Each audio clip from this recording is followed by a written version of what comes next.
guys, my name is Sanika and welcome to our Sanika's Education. तर guys मी आज तुमच्यासाठी घेऊन आलेले आहे क्लास 6चा सायन्सचा चॅप्टर नंबर 4 डिझास्टर मॅनेजमेंट. तर गाईज चॅप्टरला सुरुवात करण्याआधी जर तुम्ही आपल्या चॅनलवरती नवीन असाल तर असे सायन्सचे इंटरेस्टिंग पद्धतीने चॅप्टर समजून घेण्यासाठी आपल्या चॅनलला नक्की सबस्क्राईब करा आणि बेल आयकन प्रेस करायला विसरू नका. चला तर गाईज चॅप्टरला सुरुवात करूया.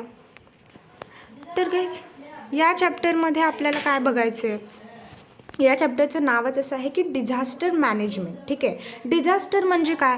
डिझास्टर म्हणजे आपत्ती आणि मॅनेजमेंट म्हणजे व्यवस्थापन. आपत्ती म्हणजे काय? तर आपल्या नेशनवर किंवा आपल्या सोसायटीवर अशी काही संकटं जर येतात त्यामुळे आपलं बऱ्याच मोठ्या प्रमाणात नुकसान होतं, आपल्या सोसायटीचं आपल्या नेशनचं खूप मोठ्या प्रमाणात जर नुकसान होत असेल तर अशा संकटांना आपण म्हणतो आपत्ती. ठीक आहे, म्हणजेच काय? डिझास्टर. आणि मॅनेजमेंट म्हणजे काय? तर त्याचं व्यवस्थापन करणं. तर अशा मोठमोठ्या आपत्ती जेव्हा आपल्या राष्ट्रावरती ओढवतात, जेव्हा आपल्या आजूबाजूच्या परिसरात ओढवतात तर त्याचं व्यवस्थापन कसं केलं पाहिजे, त्या येऊ नयेत म्हणून आपण काय काळजी घेतली पाहिजे किंवा त्या आल्यानंतर आपण कशा प्रकारे ती परिस्थिती हँडल केली पाहिजे त्याला आपण म्हणतो मॅनेजमेंट. आणि तेच सगळं आपण या चॅप्टरमध्ये बघणार आहोत. डिझास्टर मॅनेजमेंट म्हणजे आपत्तीचं व्यवस्थापन आपण कसं केलं पाहिजे before the disaster and after the disaster, म्हणजे डिझास्टर येण्याआधी किंवा डिझास्टर आल्यानंतर. ठीक आहे, इथे तुम्हाला बघा डिझास्टरची डेफिनेशनसुद्धा दिलेली आहे आणि आता मी तुम्हाला जे एक्सप्लेन केलं तेच ह्या डेफिनेशनमधून सुद्धा ते लोक तुम्हाला सांगत आहेत की डिझास्टर म्हणजे काय? तर आपल्या नेशनवरती किंवा आपल्या सोसायटीवरती येणारी अशी काही संकटं की ज्याच्यामुळे आपला खूप मोठ्या प्रमाणात लॉस होतो, अशा संकटांना म्हणतात डिझास्टर. ठीक आहे, अशा काही घटना याआधी घडून गेलेल्या आहेत, त्या घटनांची नोंद इथे त्यांनी तुम्हाला दिलेली आहे. असे काही आपत्ती आलेल्या आहेत ज्याच्यामुळे खूप मोठ्या प्रमाणात नुकसान झालेलं आहे, अशा घटनांची नोंद इथे दिलेली आहे. ते आपण बघून घेऊया. सगळ्यात पहिली घटना आहे 2014मधली, जुलै 2014मधली. तर पुणे जिल्ह्यातील आंबेगाव तालुक्यामध्ये माळीण या गावामध्ये दरड कोसळली होती. 2014 साली पुणे जिल्ह्यामध्ये आंबेगाव तालुक्यात माळीण गावामध्ये दरड कोसळल्यामुळे अनेक लोक मृत्युमुखी पडले होते आणि बऱ्याच मोठ्या प्रमाणात तिथल्या जागेचं नुकसान झालेलं होतं. ठीक आहे, त्यानंतर पुढची घटना आहे नोव्हेंबर 2015मधली, नोव्हेंबर 2015.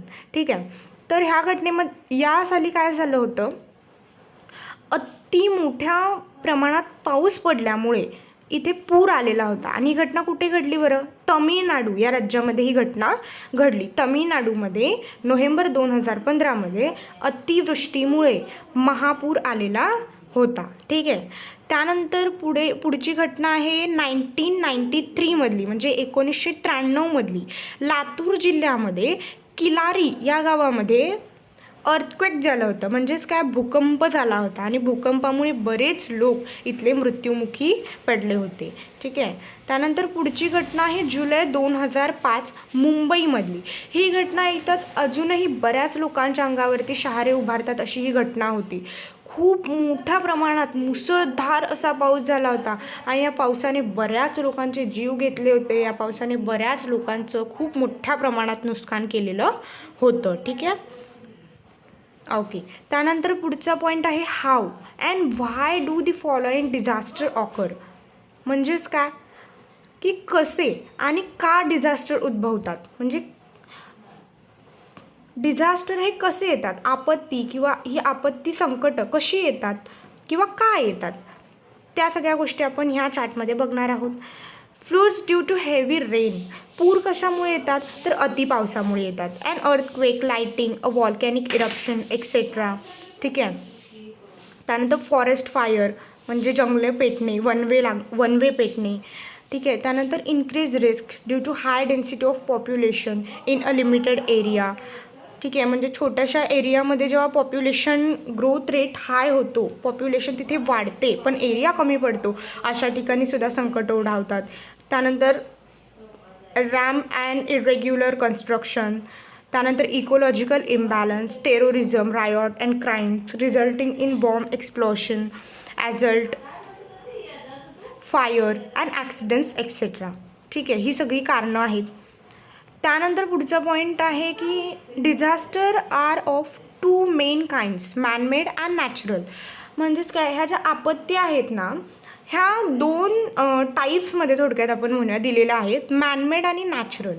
नॅचरल म्हणजे काय, तर नैसर्गिक आपत्ती, म्हणजे ज्या नैसर्गिक कारणांमुळे येतात. ठीक आहे, नैसर्गिक कारणं ह्याला कारणीभूत ठरू शकतात. ठीक आहे, पण काही आपत्ती अशा असतात, काही संकट असे असतात की ज्याला मानवनिर्मित कारणं असतात, ज्याला मानव हा कारणीभूत असतो. अशा डिझास्टरला म्हणजे अशी संकटं जी येतात ज्यांना मानव कारणीभूत असतो, अशा संकटांना आपण म्हणतो मॅनमेड डिझास्टर. तर ते सगळं आपण आता ह्यात बघणार आहोत.